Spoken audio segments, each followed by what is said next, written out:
I'm back here at an undisclosed location, somewhere near the NRA National Firearms Museum.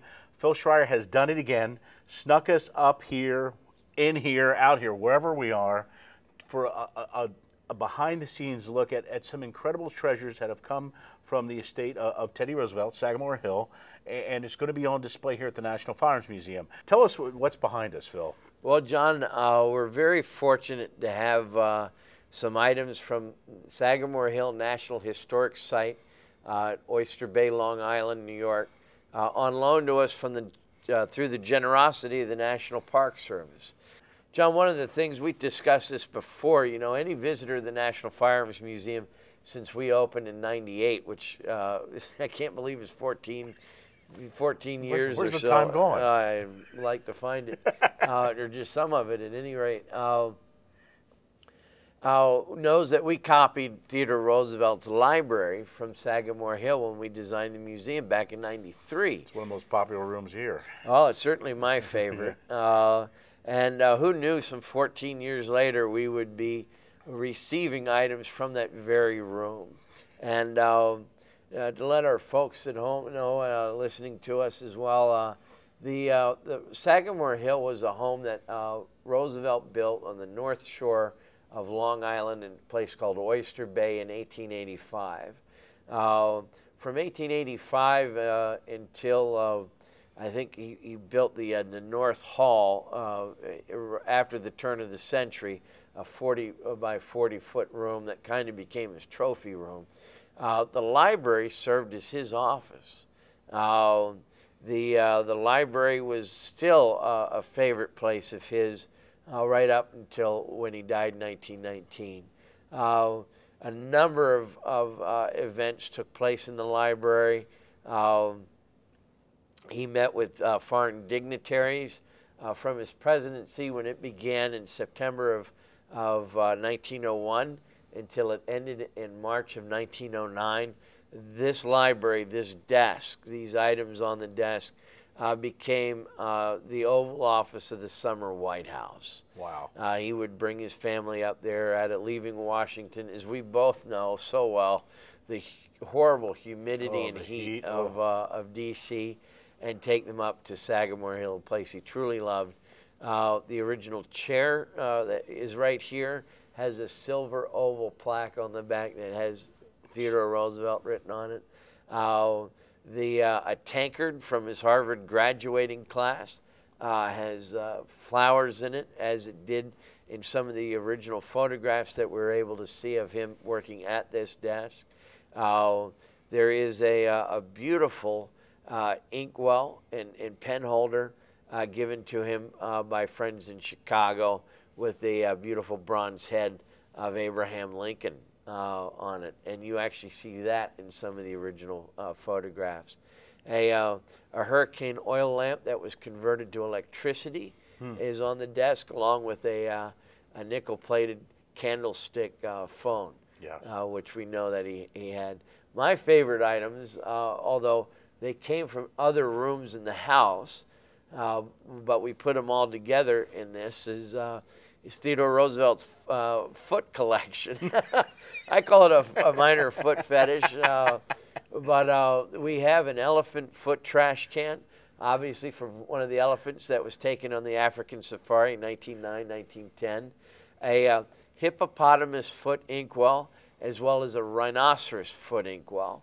That are also part of his collection of stuffed animals and taxidermy that he actually began doing himself as a small child. Became a taxidermist to help take his mind off of the things that would distract him from his asthma and something to keep him.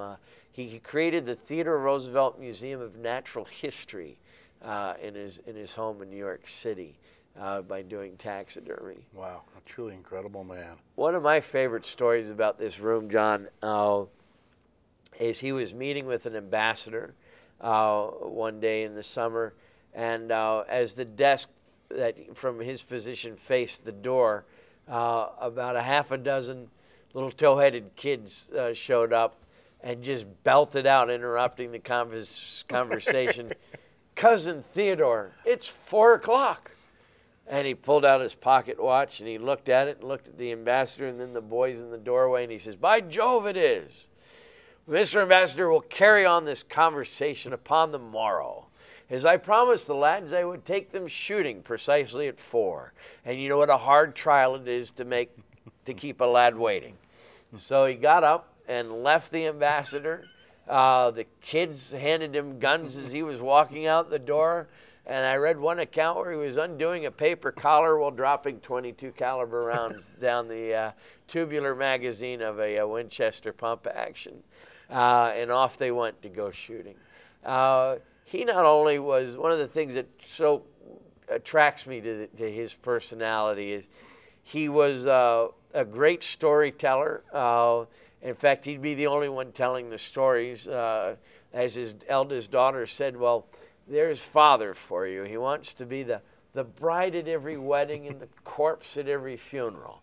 But he was a great soldier. He was a statesman. He helped negotiated the treaty that ended the Russo-Japanese War, earned him the Nobel Peace Prize. He won the Medal of Honor on San Juan Hill. He raised 6 children who each became wonderful contributors to American society. Well, the eldest son won the Medal of Honor. All his sons were veterans. He lost one son in World War I.